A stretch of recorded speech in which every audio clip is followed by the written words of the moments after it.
On the hill above modern-day Russell is the spot where Heke started the Northern War.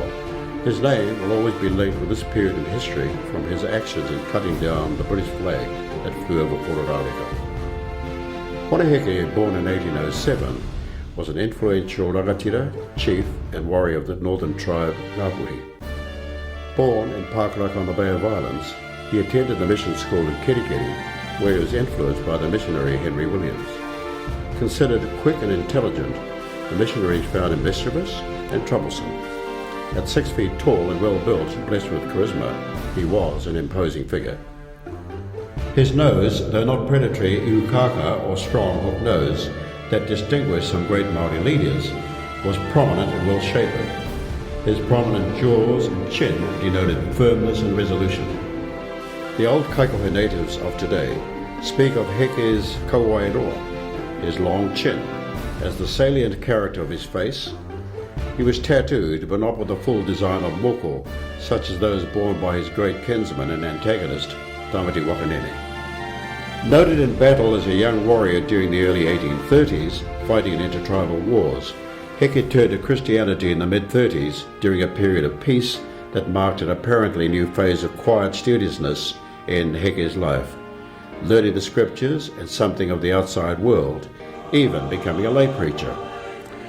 But it was as a warrior that Hone built his reputation, a status further increased by marrying his cousin Hariatarongo, daughter of Heke. Such was his mana that by 1840 he was an influential leader. Of the 45 northern chiefs who signed the Treaty of Waitangi in February that year, he was the first. Heke believed that the treaty represented an agreement that would see Māori sovereignty and land rights preserved and promised protection of Māori from the British Crown in a time of political uncertainty. But as British authorities seeped further into New Zealand, coupled with the shift of its economic centre from the Bay of Islands to Auckland, Heke's discontent grew. Soon after the signing of the treaty, things went wrong in the Bay of Islands.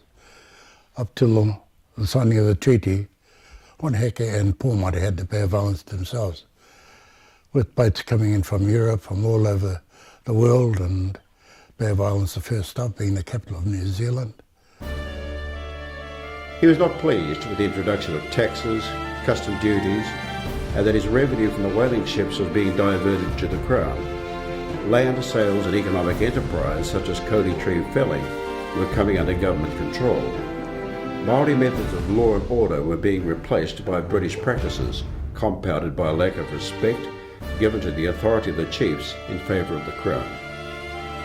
Heke organised the first chopping down of the flagpole at Ruapekapeka on the 8th of July 1844. The flag, which represented the British Crown, was a symbol of the current problems. The flagpole was chopped down twice more, and yet again during the Battle of Ruapekapeka.